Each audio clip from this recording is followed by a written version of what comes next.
Welcome back to the channel. The full-time whistle has just gone here in Durban at Kings Park. Spoiler alert, the score is coming, but I'll just say before I get there, just to give you a chance to go away if you don't want to know the result. I'm Tim, this is Egg Chasers. Please hit subscribe on the channel, give the video a thumbs up, and thank you very much for your support on the channel. How would you summarise that game? They played rugby, we played soccer. That's why we lost. They played rugby, we played soccer. Interesting. I can't see the... It was... What was the final score? God. Yeah, it was 25-24. A one-point game. South Africa, who are the masters of coming out on the right side of one-point games, came out on the wrong side of this one, and a famous win for Ireland in South Africa, who now they get to go on the beach. I know the bar they're going to be in Durban tonight. I found that out, and they're going to be partying hard. They're down there celebrating as they deserve to. Siya Kolisi currently on the big screen, and he'll be breaking this down. It'll be interesting to see what he's got to say. I think, well, there's lots to talk about on this. Leave your thoughts in the channel down below. Interesting comment there. We played football, they played rugby. I don't know how to break that one down. I thought South Africa had absorbed everything Ireland had. I thought Ireland was spent, and they found a way. They showed that resilience, found a way to win in the end.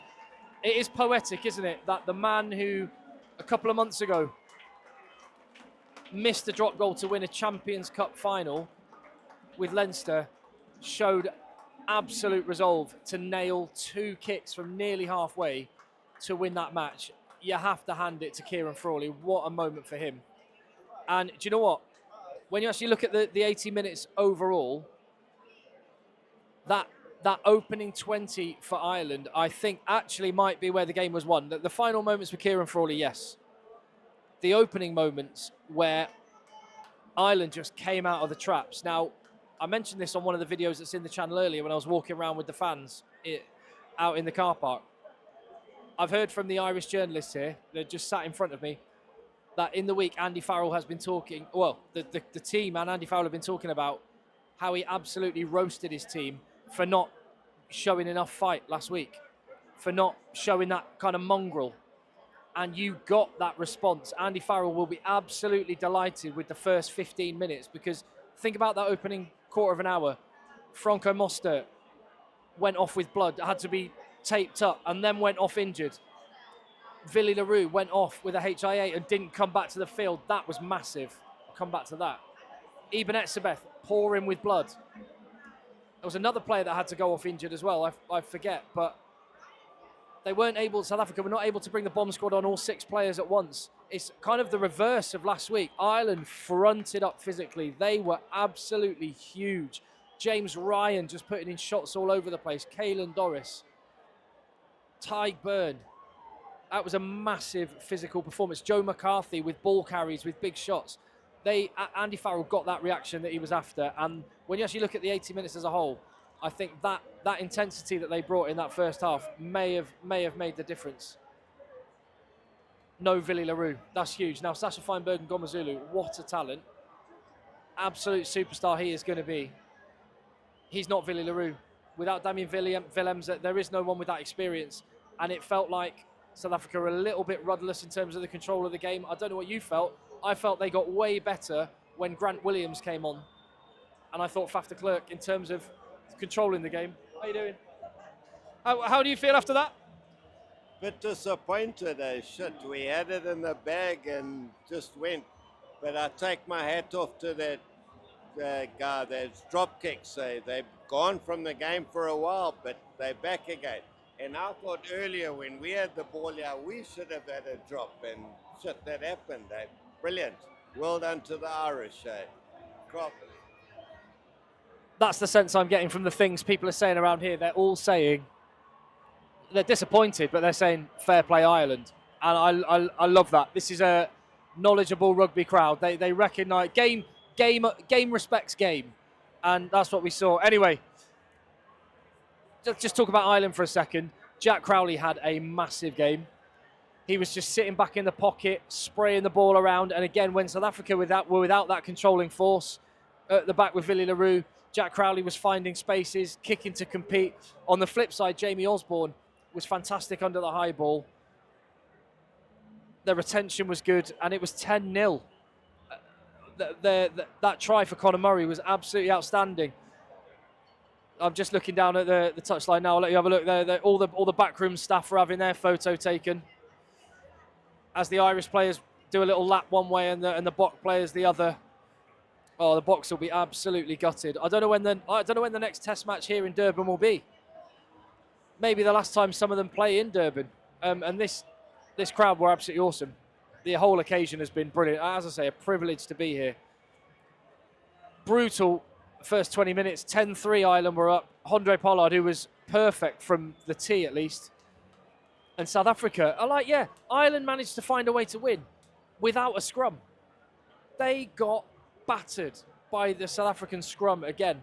Every single scrum felt like a really significant moment.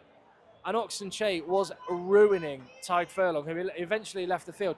And it just makes it all the more remarkable that Ireland managed to, well, stay ahead and then get back ahead when they lost it. I think South Africa will spend a lot of time reflecting on that. I think we might now see some of the churn with the South African personnel. Rassie wanted the 2-0 series win, was going for it with experience. I don't know, you tell me in the comments, which players would you now start to rotate through? Eben Etzebeth looks absolutely devastated. He got bashed up today, which is massive credit to Ireland. For all the talk about it being the end of a long season, they just showed a lot of guts there. So it was 6-10, another Handré Pollard penalty. But then South Africa immediately conceded another penalty themselves, obstruction, when Crowley put up a bomb. Ireland's kicking game was on top. Crowley and Osborne were doing a great job, and it was 16-6 at half-time. 10 points at this level of talent is significant. Second half started, and James Ryan stole the line out. But then Sasha Feinberg and Gomazulu started to have a bit more influence, running the ball back, putting those huge bombs up, kick to compete. And despite James Ryan stealing another line out, South Africa managed to get the penalty. It was 9-16. That was, and then the Doris yellow card. And this was a big 10 minutes in the game. They deserve the credit. I hope that's not Peter Imani's last game, but if it is, that's a memory. They're going to be making some memories tonight in Umhlanga. Oops, have I given away where they're going out? And fair play. Can I just point out, look at the South African fans applauding Ireland. As I say, game respects game. And these Bok fans know their rugby. They're all on their feet and applauding Ireland. They recognise what a quality team they are. And again, just to go back to what I said at the start, that felt like the best two teams in the world going head-to-head, toe-to-toe, two heavyweight prize fighters, putting it all out there. And yeah, absolutely class. Hey, before you go, how do you feel? What's your thoughts after that? I just saw you applauding the Ireland team off. Yeah, no, Ireland had a great game. I think we were a bit upset towards the end there. It's felt we had it in the bag, but I don't know who that fullback is, but some incredible drop goals at the last minute to pull it through. But upset, man. We were convinced with 4 minutes to go we had it. So, yeah, a bit upsetting to kind of leave it at 1-1. I think the Irish will leave with feeling they've got the win playing away from home. Some touchy calls last week. Yeah, not really a decisive victory we were hoping for. But anyway. From a Bok point of view, because you had the scrum, you had them on toast at the scrum time. You'd come from behind and got the lead. Like you said, I thought it was done. What do you put the Bok defeat down to? I don't know. I felt we were more dominant across the board in the second half, at least. First half, they kind of got on top of us and built a bit of a runway there. But Ireland's just, you got to applaud the guys. I mean, they're so clinical and their execution is just impeccable. You know, so as much as we might hold number one spot at the moment, I think Ireland being I don't know how long they held it before us, but there's still that winning mentality, and a team that knows how to win can How good is the rivalry building between these two, though? It's starting to become pretty legendary. I don't know, from my generation, it's starting to, when we play Ireland, it's the big game now. So yeah, 1 and 2 in the world. It really is the battle of two juggernauts. So yeah, looking forward to the next one. So pity we couldn't have 3 tests, a decider. But anyway, it is what it is. I think for the most part, Ireland can walk away with their heads held high. I think they maybe edged us out there, So anyway, we'll see. What was your name? Bevan. Bevan. Bevan Jackson. You're a credit. You're a credit to your Bok fans. I saw you applauding the Irish team off. I respect that. Good man. They know their rugby here, like I say. They know their rugby. I think Bevan kind of nailed it there, and the respect, the admiration, the rivalry between these two teams is something very, very special. The URC has elevated that, and I feel very, very lucky to have sat here and watched 2 massive intensity 80 minutes. The crowds have been amazing. As you've just seen, they were amazing value last week, the South African fans, in victory in Pretoria, and they are not going to let the defeat stop the party, and they're going to respect the team that won. That's what rugby's all about. What a couple of weekends of just international rugby these have been. And I kind of agree, I wish it could be a 3-match series. So where was I second half? Yeah. Sasha Feinberg and Mngomezulu started to have a bit more influence. Pollard got the penalty, 3 from 3. It was 9-16. Doris got the yellow card, and here South Africa applied the pressure. They were winning scrum penalties. Pollard 12-16, Pollard 15-16. Irish players looked quite unhappy actually at one of those penalties. They thought, I could tell that they were saying that Tadhg latched onto the ball early. I mean, decisions go some ways one week, other ways another week, and it's same within a game. I think Carl Dixon will probably come under some criticism, but probably from both sets of fans, which might tell you he did all right. I guess the fact it's a amazing test match. I mean, South African fans, for example, may well be looking at, did Finlay Bealham body check a South African player trying to chase through to stop the drop goal? So these, I'm never one that goes too hard. It was the same with England this morning. If you're left moaning about one refereeing decision, you haven't done enough, because you've got 80 minutes of rugby to try and influence a game. Ireland were on the ropes when South Africa went into the lead, 18-16. 6th penalty for Handré Pollard, a man in the bin. They were letting the ball spill from the side of a ruck, not looking after their ball, poor control at the breakdown. They looked absolutely gassed, and I think one of the things is 55 minutes, a load of replacements came on. I think Andrew Porter came off at that moment, didn't he? Cian Healy had a good 20-odd minutes. And Andy Farrell, I was thinking he has to make these changes, even if you're not confident in Cian Healy. A big drop-off from Andrew Porter, you have to make these changes, and he did. And in fairness to the replacements, they stepped up. They really did. None more so than Frawley with those 2 Trop goals, which, yeah, as the gentleman said, almost extinct from rugby and brought back in a big way under the huge amount of pressure. So then it was 21 to... Oh, yeah, then Ireland went ahead. Crowley penalty. Then Pollard put South Africa back ahead.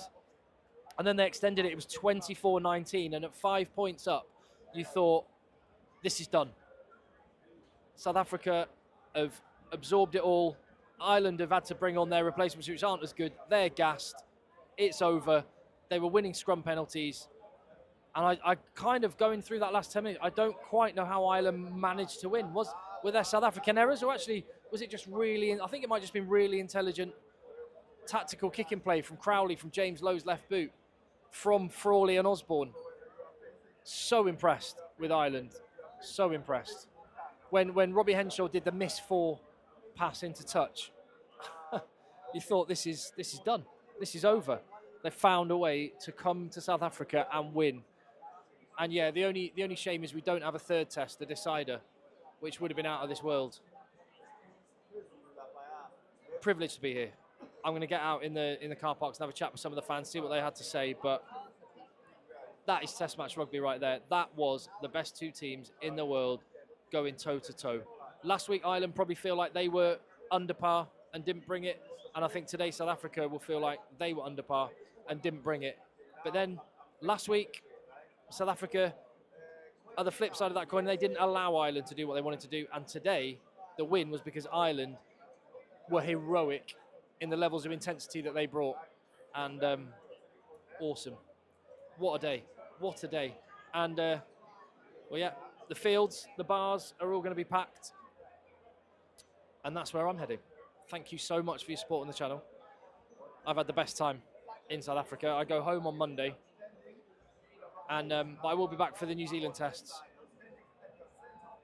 This is someplace. This is someplace. Right, I will see you on the next one.